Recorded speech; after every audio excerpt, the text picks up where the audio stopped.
Odokoro was a thriving village deep within the heart of the African rainforest. Its people lived in harmony with the land, celebrating bountiful harvests and performing sacred rituals to honor the gods. But one dark season, their peace was shattered when the unthinkable happened. Firstborn daughters began to die, one after another in mysterious and terrifying ways. It all began when Nnenna, the radiant daughter of the chief, on the eve of her rite of passage as the village's next priestess, she vanished. The search party found her lifeless body beneath the Adamma tree. Her lips blue, her eyes wide with fear. The air around her carried the faint, sharp scent of utu leaves, plants known only for use in ancient burial rituals. The priestess, shaken, murmured, "Adamma has taken her due. The curse has returned." The chief dismissed her words, calling for calm. But fear gripped the villagers. The death of the chief's daughter was more than a tragedy. It was an omen. A week later, tragedy struck again. Amma, the potter's eldest daughter, was found floating lifeless in the river. Her fingers clutched a black bead, a strange object no one could explain. The villagers were thrown into chaos. Was this the wrath of the gods? Or something far more sinister? Whispers of a curse spread like wildfire. Some said Adamma, the goddess of harvest, returned to demand the sacrifice of firstborn daughters for the village's fertility. Others believed it was the work of a vengeful spirit. The diviner offered no comfort. "This is no accident," he declared. "A dark force demands the lives of our daughters. We must uncover the traitor among us." Panic spread through Odokoro like a disease. Parents of firstborn daughters locked their children indoors and whispered prayers. Yet, even the prayers could not prevent the darkness from creeping closer. Amid the rising tension, there was one man no one noticed. Kachi. Could the killer be Kachi? If you haven't subscribed by now, this is a perfect time to touch that subscribe button. Thank you. Now let's proceed. A quiet and unassuming apprentice at the blacksmith's forge. Kachi had no family, no status, and no voice in the village matters. But when his closest friend, Ebele, confided in him about her fears for her little sister, Daisy, Kachi resolved to uncover the truth. He started by retracing the steps of the victims. He spoke to elders, questioned friends, and followed every rumor. Patterns began to emerge. Each girl had been near the sacred grove before her death.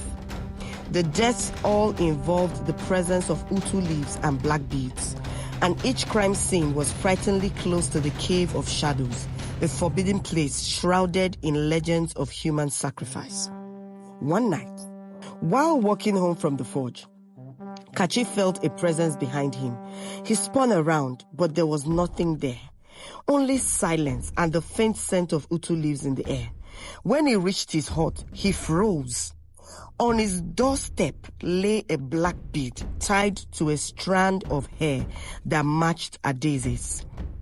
Desperate for answers, Kachi sought out Mama Ezinne, the village's reclusive herbalist. She was an enigmatic figure known for her knowledge of ancient rituals. When Kachi described the black beads and utu leaves, Mama Ezinne's face darkened. "Utu leaves mark scents," she said, her voice low. "They are used in old burial rites to confuse spirits and trackers. Someone is using them to cover their tracks. And these beads, they belong to the children of Adamma, an ancient cult thought to be wiped out long ago." Kachi pressed for more, but Mama Ezinne grew visibly agitated. "Some truths," she warned, "are better left buried. Leave this alone, boy, before it buries you." As Kachi left her hut, he noticed something strange. A faint scar on Mama Ezinne's wrist, shaped like the symbol of the children of Adamma. He said nothing but resolved to dig deeper. The breaking point came when Adaeze disappeared. Ebele woke in the middle of the night to find her sister's bed empty and the door ajar. The village launched a frantic search, torches lighting up the forest. The trail of utu leaves led to the Cave of Shadows. Inside the cave, Kachi discovered a horrifying sight. An altar surrounded by the belongings of the murdered girls. At the center lay Adaeze, unconscious but alive, her body arranged beside a blood-stained effigy of Adamma. As Kachi carried her out, he heard footsteps. Hiding in the shadows, he watched as the priestess entered, kneeling before the altar. Adamma, accept these offerings, she murmured. Grant me power to rule over them all. Kachi's heart pounded as he realized the truth. The priestess, whom the entire village trusted, was behind the murders. But why? He couldn't act alone. He needed proof. The next morning, Kachi and Ebele devised a plan to expose the priestess. They gathered the villagers and staged a fake ritual near the grove, luring the priestess into the open. When she arrived, the villagers confronted her. Trapped, she confessed. Yes, I killed them, she hissed. But I did not act alone. The priestess revealed the shocking truth. Mama Ezinne had orchestrated the murders. She had taught the priestess the old ways, promising her power in exchange for loyalty. Together, they revived the rituals of the children of Adamma to punish the village for forsaking the old gods. The villagers stormed Mama Ezinne's hut, dragging her to the square. At first, she denied everything, but when Kachi revealed the scar on her wrist, she laughed bitterly.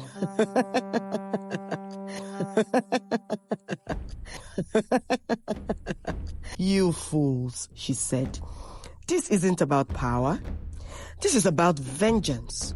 Years ago, your chief betrayed the children of Adamma, slaughtering my people in secret. These deaths are repayment for the blood he spilled. The chief cornered admitted his guilt. Years ago, he had led a raid on the courts to protect the village from their growing influence. He thought he had destroyed them all, but clearly he had failed. The villagers turned on him, demanding his resignation. As for Mama Ezinne, her final words sent chills through Odokoro. You think this is over?